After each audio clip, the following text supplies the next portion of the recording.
अस्सलाम वालेकुम। तो आज की इस वीडियो में हम बात करने लगे हैं कि जैसे कि prime minister youth loan scheme में अगर आप वज़ीर आज़म की तरफ से जो लोन स्कीम है, अगर आप उस लोन स्कीम में अप्लाई करना चाहते हैं जो कि इंटरेस्ट फ्री है मैक्सिमम, तो इसमें कौन कौन अप्लाई कर सकता है, कौन नाअहल है। अगर आप इसमें अप्लाई करना चाहते हैं, मैक्सिमम यहाँ पे आपको 3 टायर यहाँ पे अवेलेबल है। Tyre 1, tyre 2, tyre 3। टायर 1 में जो है ना आपको 5 लाख की एप्लीकेशन के लिए प्रोसेस दिया जाता है। अगर आप टायर 2 में अप्लाई करना चाहते हैं तो आप 5 लाख से 15 लाख तक अप्लाई कर सकते हैं। अगर आप टायर 3 में अप्लाई करना चाहते हैं तो आपको 15 लाख से 75 लाख तक एप्लीकेशन सबमिट करने का टाइम मिलता है, मतलब कि प्रोसेस मिलता है। अगर इसमें अप्लाई करना चाहते हैं, इसकी रिटर्न कौन एल है कौन ना एल है, कौन अप्लाई कर सकते हैं, अप्लाई कर सकता है। अगर आपकी एज जो है ना 21 से 45 साल तक है तो आप इस लोन के लिए एलिजिबल है, अदरवाइज नहीं है। अगर आप इसमें अप्लाई करना चाहते हो, मीन कि अगर 21 से एक मंथ एक दिन भी कम है तो आप अप्लाई नहीं कर सकते। अगर 45 से एक दिन भी चाहे ज्यादा है तो आप इसमें अप्लाई नहीं कर सकते।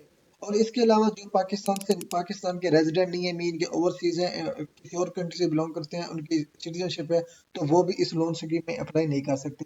और उसके अलावा जो गवर्नमेंट एम्प्लॉई है वो अप्लाई कर सकते हैं कि नहीं कर सकते। जो गवर्नमेंट जॉब होल्डर है वो इस लोन के लिए अप्लाई नहीं कर सकते।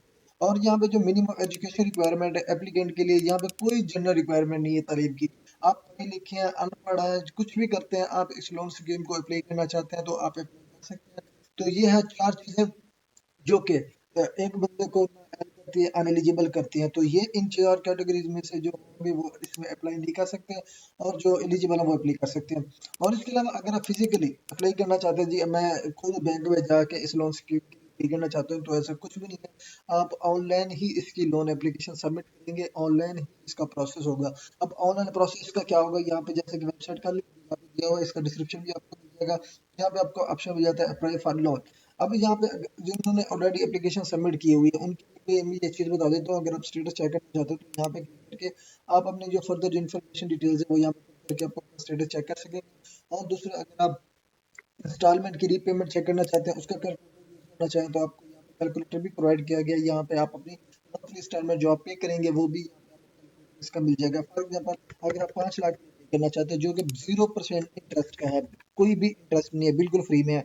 अब यहाँ पे आप लोन अप्लाई करना चाहते हैं तो 8 साल के लिए, तो पहले ये 5 साल के लिए था, अब इन्होंने जाना 8 साल के लिए लोन की एप्लीकेशन स्टार्ट कर दी है। अब अप्लाई करने के सिंपली आपने कैलकुलेट पे क्लिक करना है। कैलकुलेट पे क्लिक करेंगे तो जो इंस्टॉलमेंट आपको देनी पड़ेगी यहाँ पे देख सकते हैं। आपको मैक्सिमम जो है ना इंस्टॉलमेंट पेमेंट है वो 5203 है, और यहाँ पे अप्रोक्सीमेट 96 इंस्टॉलमेंट जो कि आपको पे करनी पड़ेगी। मार्कअप जो है ना 0% है, मतलब कि जितने पैसे आप लेंगे उतने पैसे ही आप 9 सालों में रिटर्न करेंगे। ठीक है जी। अब चलते हैं एप्लीकेशन की तरफ। एप्लीकेशन आपने किस तरह करनी है, यहाँ पे आपको ऑप्शन मिल जाता है अप्लाई फॉर लोन, इस पे आपने क्लिक करना है। अब जैसे आप इसमें क्लिक करेंगे तो यहाँ पे इसका जो एप्लीकेशन पोर्टल होगा वो यहाँ पे आपके सामने स्क्रीन ओपन हो जाएगा। अब यहाँ पे देखिए जी आपको 3 कैटेगरीज यहाँ पे मिलेगी। For example first of all आपने क्या करना है, यहाँ पे जो है ना आपने अपना सीएनसी इसको क्लोज कर लेना है। ठीक है जी, यहाँ पे इसको क्लोज कर लेना है, उसके बाद इसको क्लोज कर लेना है, उसके बाद यहाँ पे अपना सीएनसी नंबर पुट करना है। इधर आपने अपना सीएनसी की इशू डेट, ये आपको सीएनसी की बैक साइड भी मिल जाता है या बाजू का सीएनसी की फ्रंट साइड पे।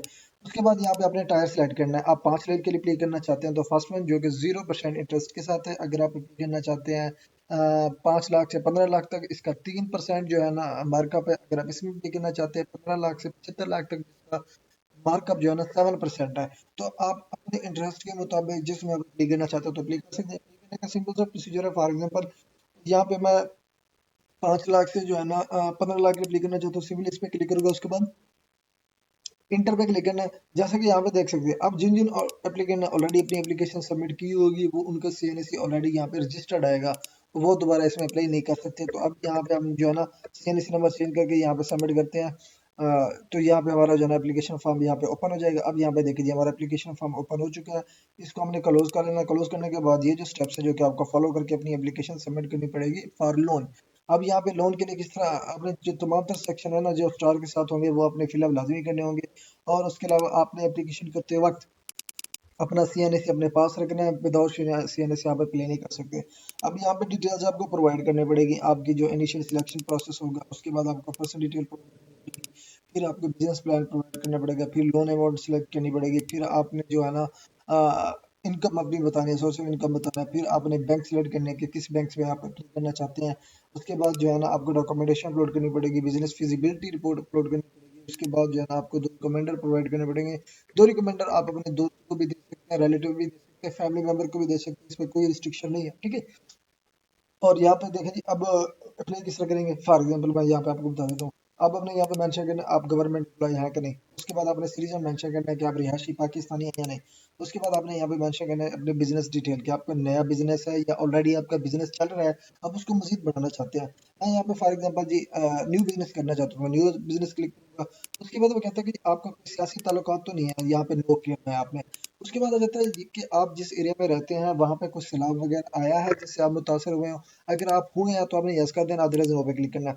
उसके बाद क्या करना है, लास्ट में आ जाना, यहाँ पे बैंक सेलेक्ट करना। आप जिस भी बैंक में आप अपनी मर्जी की बैंक यहाँ पे सेलेक्ट कर सकते हैं, जो लगता है कि बैंक एक अच्छे लेवल की है, जो कि कस्टम सर्विस देती है, बहुत अच्छी देती है, मतलब कि आप उसी बैंक को आपने अपनी यहाँ पे सिलेक्ट करना है। फॉर एग्जाम्पल यहाँ पे बैंक का पंजाब सेलेक्ट करूंगा। उसके बाद अगर आप इस बैंक में जॉब करते हैं तो yes करना है, तो इसको नो करके सिंपली सबमिट नेक्स्ट पे क्लिक करना है। सबमिट नेक्स्ट पे क्लिक किया तो यहाँ पे आपका नेक्स्ट प्रोसीजर कुछ इस तरह से ओपन हो जाता है आपके पर्सनल इन्फॉर्मेशन का। यहाँ पे जो है ना आपने अपना नेम टाइप करना है, ये नेम हो गया। उसके बाद यहाँ पे जेंडर मेंशन करना है, मेल भी प्ले कर सकते हैं, फीमेल भी प्ले कर सकते हैं, इवन के ट्रांसजेंडर भी प्ले कर सकते हैं। उसके बाद जो है ना आपने यहाँ पे डेट ऑफ बर्थ मेंशन करनी है, ये डेट ऑफ बर्थ होगी। उसके बाद यहाँ पे CNEC की जो है ना आपने तारीख पैदाइश बतानी है, जो कि आपने 1/1/1999 जो लिखी हुई है, इसी को आपने दोबारा से रिकन्फर्म करना है डेट ऑफ बर्थ को। उसके बाद यहाँ पे बताना है कि आपके डेपोनेंट्स कितने हैं, मीन के ज़ेर कफालत कितने, आप मैरिड हैं या अनमैरिड हैं। आप मैक्सिमम जो है ना जो आपके फैमिली मेंबर्स हैं, जो आपको जो जिनकी मतलब कि आपको कफालत करते हैं या नहीं करते, आप छोटे भाई हैं आप, लेकिन आपने 300 जो है ना लाजमी मेंशन कर देना डेपोनेंट। उसके बाद यहाँ पे मैरिड स्टेटस आपने बताना है, मैरिड है या अनमैरिड है। उसके बाद यहाँ पे अपने फादर का नेम बताएंगे, फॉर एग्जाम्पल जी अली। उसके बाद यहाँ पे अपने वाले साहब का आपने contact sorry CNSC number put करना है। और उसके बाद यहाँ पे अपना रिलीजन मेंशन करना है कि आपका मजहब कौन सा है। उसके बाद यहाँ पे अगर आपको कोई माजूरी है तो बतानी है, अदरवाइज नो पे क्लिक करना है। उसके बाद सोर्स ऑफ इनकम आपका क्या है। अब यहाँ पे कैटेगरी में आता है तो ठीक है आपका सोर्स ऑफ इनकम, अगर नहीं है तो आपने नन पे क्लिक करना है। उसके बाद यहाँ पे मंथली इनकम आपने मेंशन की, मंथली इनकम इतनी है। उसके बाद एनुअल इनकम आपकी कितनी बार जाती है वो कैलकुलेट करके आपने यहाँ पे टाइप करना है। उसके बाद जो है ना आपने यहाँ पे बताना है कि आपका किसी बैंक में अकाउंट ओपन है या नहीं। तो यहाँ पे आपने बताना है कि आप ओपन, तो यहाँ पे अपना बताना है अकाउंट ओपन है कि नहीं। अगर है तो यहाँ पे आपने बैंक का अकाउंट नंबर पुट करना है, अगर नहीं है तो आपने यहाँ पे नन पे क्लिक कर देना है। उसके बाद यहाँ पे अपनी पर्सनल वेल्थ बताना है, कोई अगर आपके ज़ाती असासे हैं तो पुट करना है, अदरवाइज जीरो पे क्लिक कर देना है। उसके बाद यहाँ पे यूटिलिटी बिल का कंज्यूमर आईडी आपने पुट करना है। उसके बाद यहाँ पे अगर आपका टैक्स नंबर बना हुआ है तो यहाँ पे पुट करना, अदरवाइज इसको स्किप कर सकते हैं। उसके बाद यहाँ पे पर्सनल पिक्चर अपने अपलोड करनी है, CNS की फ्रंट साइड पुट करनी है, बैक साइड पुट करनी है। सेम इसी तरह से आपके पर्सनल डाटा जो है आपको यहाँ पे फिलअप करते हुए सबमिट नेक्स्ट पे क्लिक करते जाना है, तो यहाँ से आपकी एप्लीकेशन सबमिट हो जाएगी। लेकिन मेन चीज़ जो यहाँ पे आपको अपलोड करनी पड़ेगी वो यहाँ पे आपको अपलोड करनी पड़ेगी बिजनेस फिजिबिलिटी। बिजनेस फिजिबिलिटी क्या होती है यहाँ पे मैं आपको दिखा देता हूँ कि बिजनेस फिजिबिलिटी क्या होती है। फॉर एग्जांपल ये हो गया बिजनेस फिजिबिलिटी, ये जो है ना आपने लाजमी इसमें अपलोड करनी होगी। इसको मैं यहाँ पे एक्सप्लोर करके दिखा देता हूँ कि ये क्या होता है। यहाँ पे मैं क्लिक करता हूँ, ये बिजनेस फिजिबिलिटी वो होती है जो मतलब कि जिस कारोबार के लिए आप लोन लेना चाहते हैं। यहाँ पे देखिए the assessment of whether a business is idea is viable अब प्रॉफिटेबल। अब ये जो बिजनेस प्लान है तो ना अब ये प्रोवाइड करेंगे तो ही आपके लोन अप्रूव्ड होने के ज़्यादा चांसेस होंगे। अब अगर विदाउट यहाँ पे फिजिबिलिटी रिपोर्ट अटैच किए आप अपनी एप्लीकेशन सबमिट करेंगे तो ऐसा है कि एप्लीकेशन ना करने का बराबर। तो ये आप अगर अपनी अच्छे से अच्छी बिजनेस फिजिबिलिटी यहाँ पे अटैच करेंगे, उसकी रिव्यू होगी, वो देखेंगे। अगर आपका बिजनेस प्लान उनको अट्रैक्टिव लगा, उनको प्रॉफिटेबल लगा, ठीक है जी, आइडिया अच्छा है, तो वो आपका लोन अप्रूव जो है ना फास्टली वो अप्रूव करते हैं। लेकिन जो बगैर फिजिबिलिटी रिपोर्ट यहाँ से अपनी एप्लीकेशन सबमिट कर देते हैं, वो सोचते हैं कि हाँ जी हमें लोन मिल जाता है, तो ऐसा कुछ भी नहीं होता। वो जो एप्लीकेंट है तो उसका पोटेंशियल देखते हैं, उसका बिजनेस प्लान देखते हैं, उसका बिजनेस प्रॉफिटेबल है या नहीं वो देखते हैं। उसके बाद ही उस एप्लीकेंट का जो है ना बिजनेस वो अप्रूव करते हैं। तो ये चीज़ आपने लाजमी यहाँ पे अपने अटैच करनी है, ये जो है ना बिजनेस फिजिबिलिटी। अब फिजिबिलिटी क्या होती है, अब यहाँ पे वो मैं दिखाता हूँ। आपने क्या करना है, अपना बिजनेस प्लान प्रोजेक्ट को आउटलाइन करना है, फिर आपने उसकी मार्केट रिसर्च करनी होती है। उसके बाद आपने उसकी जो प्रोजेक्ट इनकम स्टेटमेंट है वो पुट करनी होती है। फिर आपने ओपनिंग डे बैलेंस शीट बनानी होती है। उसके बाद रिव्यू करना होता है, एनालाइज करना होता है सारे डाटा को। फिर आपको जो है ना इसी जो बिजनेस प्लान बनाया होता है उसको आपने परसू करना होता है। तो ये फिजिबिलिटी जो है ना आपके लिए लाजमी होती है, अगर किसी भी लोन के लिए अगर आप अप्लाई करना चाहते हैं। अगर आपके पास ये है तो वेल एंड गुड, आप खुद भी बनाना चाहते हैं तो बना सकते हैं। अदरवाइज अगर आप ये मेरे थ्रू बनाना चाहते हैं तो आप नीचे दिए गए व्हाट्सएप नंबर पर कॉन्टैक्ट कर सकते हैं। आपको एक आपके बिजनेस के मुताबिक, आपकी इन्फो के मुताबिक आपको बिजनेस फिजिबिलिटी रिपोर्ट मिल जाएगी, जो कि आप अपनी लोन एप्लीकेशन के साथ अटैच करके एक अच्छा सा प्रोसेस सबमिट कर सकते हैं।